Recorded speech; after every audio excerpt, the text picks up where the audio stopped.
প্রথমে প্রমাণ করেছে মানুষের সম্মান ফেরেশতার চেয়ে। ওয়ালাকাদ কাররামনা বানি আদম, আল্লাহ তাআলা বলেন ফেরেশতা দিয়ে আদমকে সিজদা করাইয়া শুধু আমি আদমকে সম্মানিত করি নাই,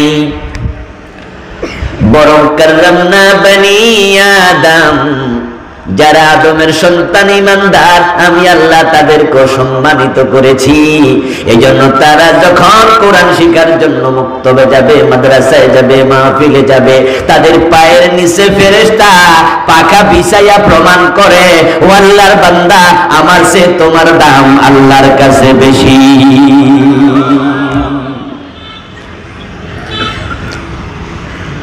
আমাদের বাড়িতে স্পেশাল কোনো গেস্ট যখন আসে, মেহমান আসে, সম্মানিত কেউ আসে, গাড়ি থেকে নামার সাথে সাথেই আমরা দৌড় মেরে তাকে রিসিভ করি। আমার সাথে আমার বাড়িতে যে চাকর বাকর আছে, আমার ছেলে পুলে আছে, আত্মীয় স্বজন যারা আছে, আমি বলি এই এই তাড়াতাড়ি যা, হুজুরের ব্যাগটা নেই, হুজুরের ব্যাগ হাতে নেই। যদি রোদ থাকে বৃষ্টি থাকে বলি তাড়াতাড়ি ছাতা নেই না দাও। ঘরের দরজায় যখন আসে তখন জুতা খুলতে লাগলে বলি আরে তাড়াতাড়ি হুজুরের পায়ে হাত দিয়ে জুতা খুলে নেই। আপনার সম্মান আমার সম্মান আল্লাহর কাছে এতটাই বেশি। মুমিন যখন কোরআন শিখতে রওনা দেয় আল্লাহ ফেরেশতাদেরকে বলে, ও ফেরেশতারা আমার মুমিন বান্দার পায়ের নিচে পাখা বিছায়া দে। ইন্নাল মালাইকাতা লা তাদাউ আজনিহাতাহা রিদান লিতালিবিল ইলম। মুমিনের সম্মান আল্লাহর কাবার চেয়ে বেশি। তার প্রমাণ তো আমরা নিজেরাই দেখি নিজেদের চোখে। যখন মক্কা বিজয় হলো, প্রিয় নবীজির সাহাবী বেলাল কাবার ছাদে উঠে আজান দিয়েছেন। বেলাল যখন কাবার ছাদে ওঠে তখন বেলালের পা কইছিল, কিরে ভাই কথা কইবেন না নাকি? কইছিল। তাহলে বেলালের পা যে কাবার উপর উঠে গেল, কাবার দাম কমে গেল নাকি? কারণ কেমনে কমবে? বেলাল মুমিন, বেলালের সম্মান তো কাবার চেয়েও বেশি। এখনো দেখবেন আপনারা বছরে একবার কাবার গিলাফ পরিবর্তন করা হয়। কাবার গিলাফ যখন পরিবর্তন করে তখন কি কাবার ছাদে কিছু মানুষ ওঠে না? কোন আলেমরা কি কাবার ছাদে ওঠা হারাম ঘোষণা করছে? করেনি। বরং কাবার ছাদে ওঠে মানুষ, গিলাফ পরিবর্তন করে, বিভিন্ন সংস্কারের কাজ করে। বছর একবার দুইবার যারা আন্তর্জাতিক মানের অতিথি তাদের দর্শনের জন্য, ভিজিট করার জন্য কাবার দরজা খুলে দেয়, তারা কাবার ভিতরে ঢোকে। এমন ঘটনাও প্রতি বছর এক দুইবার ঘটে। মানুষ যখন কাবার ভিতরে ঢোকে তখন তাদের পা থাকে কই? কথা কয় না রে, থাকেনি? ছাদে যখন ওঠে পা থাকে কই? মানুষের পা লাগলে কাবার দাম কমে না। কেন কমবে? মানুষের দাম তো কাবার চেয়েও। উলাইকা হুম খায়রুল বারিয়া।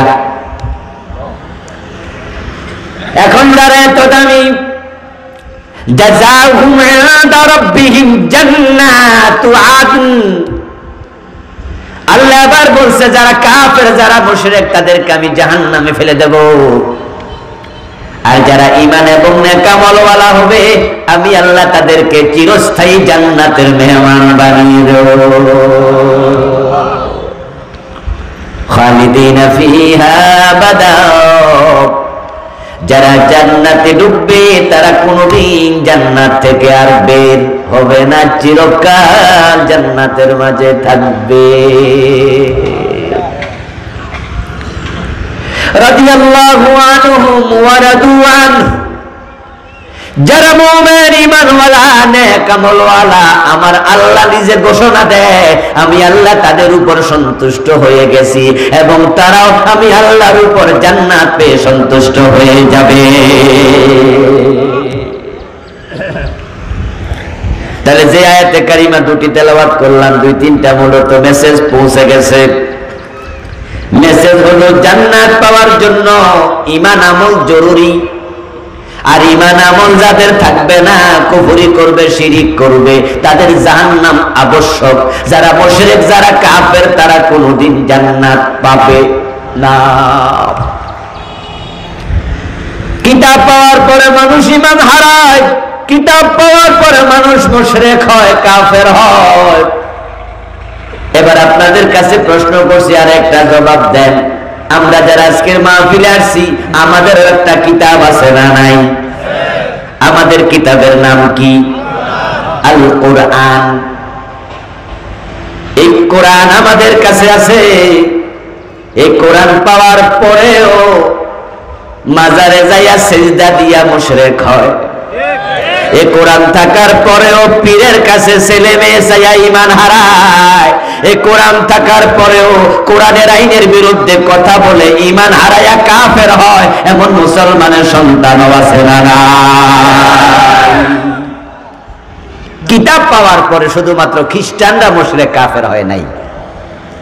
কিতাব পাওয়ার পরে শুধু ইহুদিরা মুশরিক কাফের হয় নাই। এ কোরআন পাওয়ার পরে মুসলমানের সন্তানও কাফের হয়, মুশরিক হয়। বাংলাদেশে হাজার হাজার আছে, হাজার হাজার। বন্ডপীরের মাজারে গেলে সেখানে লোক কি 2-4 জন না শত শত? কেল্লাসার যখন উরুস হয়, ব্রাহ্মণবাড়িয়া রাখাউড়াতে কেল্লাসার মাজারে যখন উরুস হয়, সেখানে লোকজন 2-4 জন না হাজার হাজার। আটরশির দরবারে যখন সেখানে উরুস হয়, লোক 2-4 জন না হাজার হাজার। মেজবান্ডার যখন উরুস হয়, লোক 2-4 জন না হাজার হাজার। আটরশি, মেজবান্ডার, কেল্লাসার মাজারে শিরিক আছে না নাই? 3টা জায়গায় শিরক ভরপুর। 3 জায়গাতে শিরক ভরপুর। 3টার নাম বলছি, 3টার বাহিরে আরো আছে না? শিরকে দেশে বন্যার পানির মতো ঢুকেছে, কুফর ঢুকেছে অ্যাভেলেবেল। কিতাব পাওয়ার পরে যারা শিরক করবেন, কিতাব পাওয়ার পরে যারা কুফরি করবেন, আপনি হবেন সৃষ্টির মাঝে সর্বনিকৃষ্ট। বলেছেন কে? জাহান্নামে আল্লাহ ফেলে দেবে। জান্নাত আমি দেব না, জান্নাত দেওয়ার ক্ষমতা আমার নাই, জান্নাত আমার বাবার হাতে নাই, পীরের হাতে নাই। জান্নাতের মালিক কে? জান্নাত তার হাতে, কোন নবীর হাতেও নাই। জান্নাত আল্লাহর হাতে। আম্বিয়া আলাইহিমুস সালাম যে জান্নাত পাবেন, নবীদের জান্নাতের মালিক কে? নবীদেরকে জান্নাত কে দেবেন? এই জন্য হাসরের ময়দানে আল্লাহ যখন কাহার সুরত ধারণ করে প্রকাশিত হবেন, আল্লাহর নবীরা পর্যন্ত ভয়ে অস্থির হইয়া নফসি নফসি ইয়া নফসি করবে। সেদিন আল্লাহর নবীরা পর্যন্ত ভয় পেয়ে যাবে। মানুষ নবীদের কাছে বলবে, আপনি একটু আল্লাহর কাছে আমাদের জন্য সুপারিশ করুন। নবীরা বলবে, পারবো না। আদম বলবে, পারবো না। লাইসাল্লাহা, পারবো না। বরং আলাইকুম ইব্রাহিম, তোমরা ইব্রাহিমের কাছে যাও, কারণ আমারে জান্নাতে ওই গাছের কাছে যেতে আল্লাহ নিষেধ করেছিলেন। আমি তো গাছের কাছে গেছি, গাছের ফল খাইছি। আজকে যদি আল্লাহ আমারে ধরে, আমি আদমের উপায় নাই। পীর সাহেবের কাছে যাইয়া জান্নাত পাওয়ার জন্য ধরা দেও, আল্লাহরে সেজদা না দিয়া পীরের পায়ে সেজদা দেও, মা বাবারে কাঁঠাল না খাওয়াইয়া পীরের পায়ে মাথায় লইয়া কাঁঠাল লইয়া দৌড় মারে, মানে করে পীরের হাতে জান্নাত। বাহ, হুজুর নাকি কইছে মুরিদ টেনশন করো না, তোমারে ছাড়া আমি জান্নাতে যাবো না। বাবা, মুরিদ মুছে তেল দে, জান্নাতের কাঁঠাল খাবে, কষ্ট যেন না লাগে।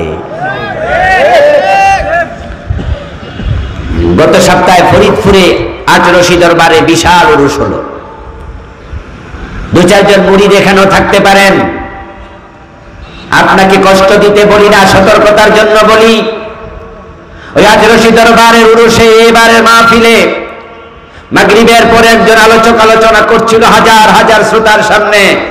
ওখান থেকে একজন আলেম আমাকে ফোন দিয়ে জানালো যে আজকের মাগরিবের পরের আলোচনায় বক্তা বলতেছে, জাকিরিন ভাইয়েরা টেনশন করবেন না, নিশ্চিত থাকেন, পীর বাবা আপনাদেরকে সাথে নিয়ে জান্নাতে ঢুকবে। বক্তা জান্নাতের সার্টিফিকেট দিচ্ছে, নিশ্চিত থাকতে কইতাছে, এর মানে ওহি আইছে উনার কাছে, জিবরিল আসি কইয়া গেছে যে তোমাদের পীর সব মুরিদের লইয়া ঢুকে যাইব। জান্নাত কি তোমার বাবার সম্পদ? যার অন্তরে সামান্য আল্লাহর ভয় আছে এই কথা সে বলতে পারে, আদম পর্যন্ত টেনশন করবে। লোকজন ইব্রাহিম আলাইহিস সালামের কাছে যাবেন, একই কথা বলবেন, লাস্তু লাহাব, আমি আজকে আল্লাহর সাথে কথা বলতে পারবো না, তোমাদের জন্য সুপারিশ করতে পারবো না, তোমরা মুসার কাছে যাও। মুসা আলাইহিস সালাম বলবেন লাস্তু লাহা আলাইকুম বি ঈসা, ঈসার কাছে যাও। ঈসা নবী বলবে লাস্তু লাহা, আমিও পারবো না, আলাইকুম বি মুহাম্মদ রাসূলুল্লাহ, আল্লাহর নবী মুহাম্মাদের কাছে যাও, আমিও পারবো না। নবী মুহাম্মদ আল্লাহর সাথে কথা বলবে না। তিনি বলেন ফায়াতুনি, তারা আমার কাছে আসবে, ফাকুনু আনা লাহা, আমি বলবো ঠিক আছে, আমি সুপারিশ করব, তবে আমি আল্লাহর সাথে কথা বলবো না। আল্লাহ বড় রাগ দেখাচ্ছে, মেজাজ দেখাচ্ছে, কাহার সুরত ধারণ করেছে। প্রিয় নবীজি বলেন ওয়াখিরু লাহা সাজদা, আমি আল্লাহর সাথে কথা বলতে সাহস করব না। সব নবী নাফসি নাফসি ইয়া নাফসি ইয়া নাফসি, পুরা হাসরের ময়দানে ইয়া নাফসি সারা কোনো কথা নাই।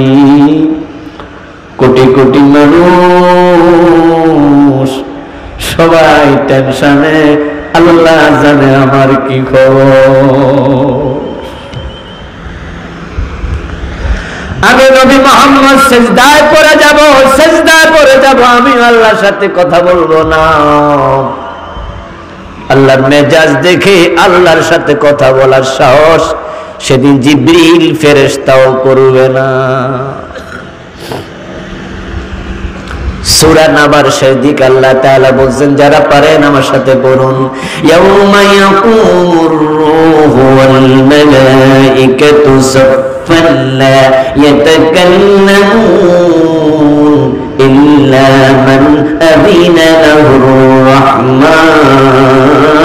সেদিন আল্লাহর ভয়ে ফেরেশতারাও তার অনুমতি ছাড়া কথা বলবে না, লাইনে দাঁড়ায়া থাকবে। জিবরিল আমিন সেদিন চুপ থাকবে। আল্লাহর ফেরেশতা জিবরাইল সব ফেরেশতার নেতা, সে নিষ্পাপ, ফেরেশতারা গুনাহ করে না, ফেরেশতাদেরকে আল্লাহ জাহান্নামেও দেবে না, ফেরেশতাদের জন্য জান্নাতও নাই জাহান্নামও নাই, তারা জানে। কিন্তু আল্লাহর রাগ দেখা সেদিন ফেরেশতারাও কথা বলবে না। আর তোমার হুজুর কইতাছে, ও মুরিদেরা নিশ্চিত থাকো, পীর বাবা জান্নাতে নেবে। ও বেটা গাদা, আল্লাহর জান্নাত বুঝি এত সস্তা?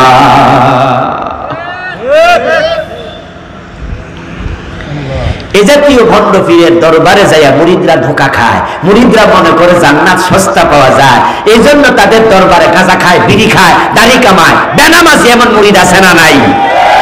ওরা টাকার বান্ডিল লিয়ে যায়, হুজুরকে খুশি করে, হুজুর যেহেতু আমার সাথে করে জান্নাতে নেবে। আমি চুরি করে কামাইতাছি, ডাকাতি করে কামাইতাছি, বাটফারি করে, সিটারি করে, দখল করে, জবরদখল, টেন্ডারবাজি, যা পারি কইরা কামাই, হুজুরের 1 লাখ দিয়া দিলাম, 10 লাখ দিয়া দিলাম। আর হুজুর মুস্কি হাসি দিয়া কইল, বাজান আপনি টেনশন করেন না, আমি আপনারে মনে রাখুন। আর মুরিদ যাইয়া হুজুরের হাত দিয়া কয়, হুজুর আপনি আমারে বলেন নাই তো? কই না না, গতবার 10 লাখ দিছেন, আমার মনে আছে। খুশি হয়ে আবার 12 লাখ।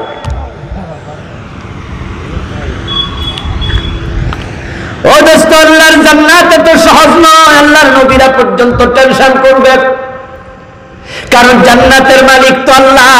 প্রিয় নবী বলেন, আমি সিজদায় যাব, ফায়ুলহিমুনি মাহামিদা আহমাদুহু বিহা ওয়ালা তাহদুরুনিল আন। আমি সিজদায় পড়ে যাব, আমার আল্লাহ দেখবেন, আমার দোস্ত মুহাম্মদ আমার সাথে কথা বলে না ভয়ে। আমার নবী মুহাম্মদ সিজদায় পড়ে গেছে।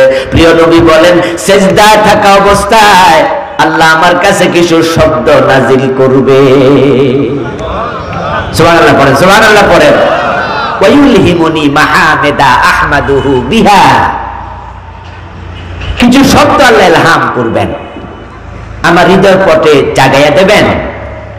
ওই শব্দগুলো দিয়ে আমি আল্লাহর প্রশংসা করতে থাকবো সিজদার মাঝে। তবে ওয়ালা তাহদুরুন নিলান, কোন কোন শব্দ আল্লাহ সেদিন আমাকে শিখাবেন এগুলো আমি জানি না। আমার প্রিয় ভাইরা, আদম আলাইহিস সালাম যখন জান্নাতে নিষিদ্ধ বৃক্ষের ফল খাইল, জান্নাতে ওনার কাপড় চোপড় আল্লাহ খুলে নিলেন, খুলে পড়ে গেল। মা হাওয়া বাবা আদম দুইজন জান্নাতে নিরাবরণ হয়ে গেলেন, কাপড়হীন ক্লথলেস হয়ে গেলেন। জান্নাতের গাছের পাতা ছিঁড়ে ছিঁড়ে লজ্জাস্থান ঢাকলেন। ওই অবস্থায় দুইজন বুঝছেন আহারে ভুল তো হইয়া গেছে, এখন ভুল থেকে পরিত্রাণের উপায় কি এটা আদমে জানে না, হাওয়াও জানে না, কারণ তারা এর আগে কোনোদিন কোনো ভুল আর করে নাই। এখন ভুল মুছবে কেমনে, এ ভুল থেকে পরিত্রাণ পাবে কেমনে না জানার কারণে তাদেরকে সেদিন তাওবা শিখাইছেন কে?